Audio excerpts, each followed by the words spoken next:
odídem do Bratislavy na našu stranickú centrálu a tam budem čakať až do skončenia a predbežného vyhlásenia výsledkov parlamentných volieb.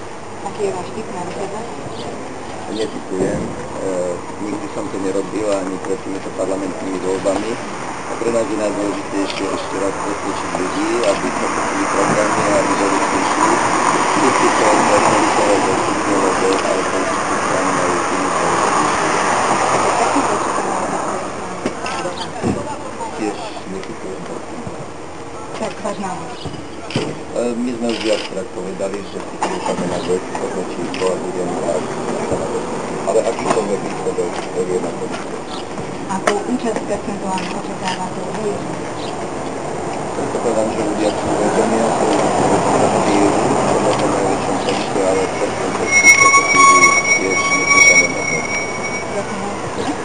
Pán Rošovský, čo by bolo pre vás v nedeľu ráno najpríjemnejším prekvapením, keď sa zobudíte a čo naopak by vás rád sklamalo? Najpríjemnejším prekvapením bude, keď to budem zdravý a šťastný z výsledkov, ktoré dosiahne parlamentných voľbách. A smutným momentom? Smutný, to by musela byť nejaká mimoriadna udalosť, ktorá by sa odohráva v rodine, aby som bol smutný, ale nepredpokladám, že na každé ráno postihne nejaký smutný.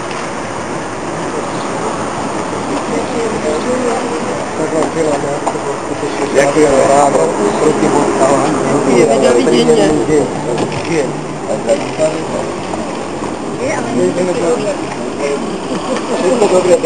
Dovidenia. Dovidenia.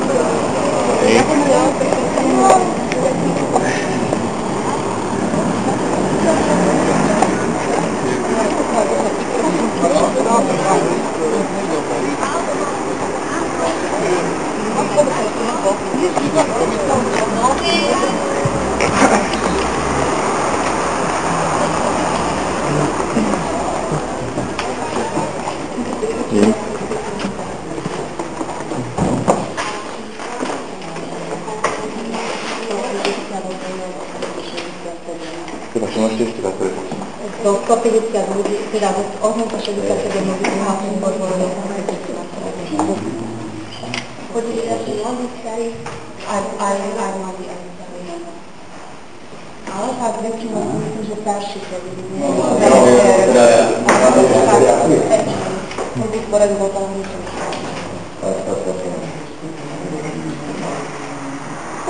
Taký 150 nemôžeme chovať. Čo aj na nás potom?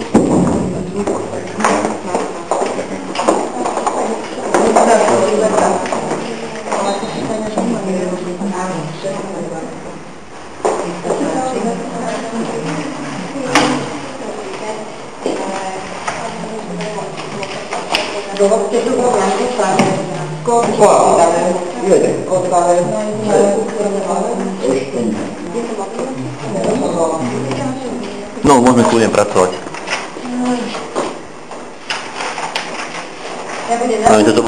Toto budú najdôležitejšie momenty, ktoré som týmto foťákom snímal.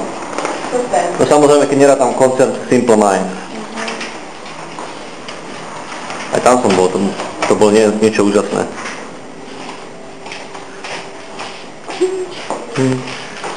Dobre, no potom budem v fotke už.